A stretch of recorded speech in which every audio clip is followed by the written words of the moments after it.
ఈరోజు మన ఈ ఏరియాలో కమ్యూనిటీ కాంటాక్ట్ ప్రోగ్రామ్ జరిగింది.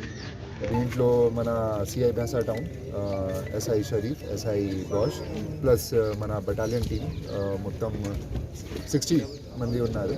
దీంట్లో బేసికలీ మన ఏం ఇంటెన్షన్ ఉంది, మన లోకల్ ఏరియాకు దే నీడ్ టు నో ఇప్పుడు ఏం ప్రాబ్లం నడుస్తుంది, క్యా క్రైమ్స్ ఎట్లా జరుగుతుంది, ఇది క్రైమ్ అయినప్పుడు అప్పుడు ఎట్లా రియాక్ట్ చేయాలి, దీనికి సంబంధించిన ఇప్పుడు మన కమ్యూనిటీ అవేర్నెస్ ప్రోగ్రామ్ జరిగింది.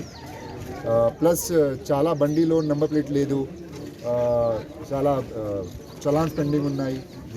అది ఆ బండి కూడా సీజ్ చేసాము ఈరోజు. Total 102 2-wheelers, 8 3-wheelers and 1 4-wheeler seize అయింది.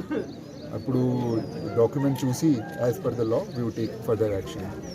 ప్లస్ గాంజా సంబంధించిన సైబర్ క్రైమ్ సంబంధించిన ఇప్పుడు అవేర్నెస్ చేసాము. प्लस अगर प्रॉब्लम వచ్చినప్పుడు जैसे लोकल लोगों ने बताया कि पेट्रोलिंग नहीं हो रहा है, तो उसके लिए भी नंबर्स दे दिया गया है सीआई भैंसा टाउन के द्वारा, मेरे द्वारा. अभी कुछ भी प्रॉब्लम है उस नंबर पे बताने का, और एज जितनी जल्दी हो सकता है उसको रिस्पॉन्ड करेंगे.